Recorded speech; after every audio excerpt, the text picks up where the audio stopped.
దీని ఫోటోలో పడరు, లాంగ్ ఉంటేనే పడతారు.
మాట్లాడండి సార్.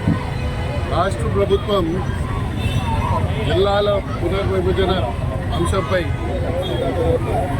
ఒక నిర్ణయాన్ని తీసుకున్న తర్వాత ఏదైతే మదనపల్లి జిల్లా అన్నమయ్య జిల్లా నుంచి ఒక జిల్లాగా ఏర్పడిందో తదుపరి ఏదైతే అన్నమయ్య జిల్లా ఉన్నదో జిల్లా కేంద్రంపై అనేక చోట్ల ప్రజలు వారి వారి యొక్క అభిప్రాయం కానీ వారి వారి ఆక్రోష కానీ వ్యక్తపరచడం జరుగుతుంది. అందులో భాగంగా ఈరోజు కోడూరులోని ఈ జిల్లా కేంద్రం సంబంధించి మహాగర్జన ఏఏసీ గారి ఆధ్వర్యంలో పోయిన ఆదివారం నాడు ప్రారంభించి ఈరోజు 5వ రోజు ఈ యొక్క కార్యక్రమానికి మేము వచ్చి సంఘీభావం కూడా తెలియజేయడం జరుగుతుంది. ఈ ప్రాంత ప్రజల యొక్క మనోభావాలు కానివ్వండి, వారి యొక్క ఆక్రోషం కానివ్వండి, ఈ యొక్క గర్జనకు గత 5 రోజుల నుంచి సమాజంలోని అన్ని వర్గాల వాళ్ళు, ప్రత్యేకించి విద్యా సంస్థల వారి యొక్క ఏదైతే సహాయ సహకారం అందించడం కానీ దానికి నేను అభినందిస్తున్నాను. ఖచ్చితంగా వారి యొక్క అభియోగం ఏదైతే ఉన్నదో, వారి యొక్క ఆక్రోషం ఏదైతే ఉన్నదో ప్రభుత్వం దృష్టికి భారతీయ జనతా పార్టీ మా రాష్ట్ర అధ్యక్షులు శ్రీ పివిఎన్ మాధవ్ ద్వారా తీసుకువెళ్ళి వారికి తగిన న్యాయం చేసే విధంగా మేము కూడా వారికి తెలియజేయడం జరిగింది. ముఖ్యంగా మనం గమనించాల్సింది ఏంటంటే ఈ ప్రాంతంలో గత కొన్ని సంవత్సరాల నుంచి భౌగోళికం కానీ ఆ తర్వాత వివిధ అంశాల్లో ఏదైతే ఇక్కడ మీరు చెప్పే అభియోగాలు ఏదైతుందో వారి యొక్క డిమాండ్ ఏదైతుందో ఖచ్చితంగా ప్రభుత్వం ఏదైతున్నదో దాన్ని పునః పరిశీలన చేస్తూ వారి యొక్క మనోభావాల్ని కూడా గుర్తిస్తూ వారిని కూడా పరిగణలో తీసుకోవాలనేసి మా యొక్క అభిప్రాయం. దానికి భారతీయ జనతా పార్టీ పూర్తి సహాయ సహకారం అందిస్తుంది.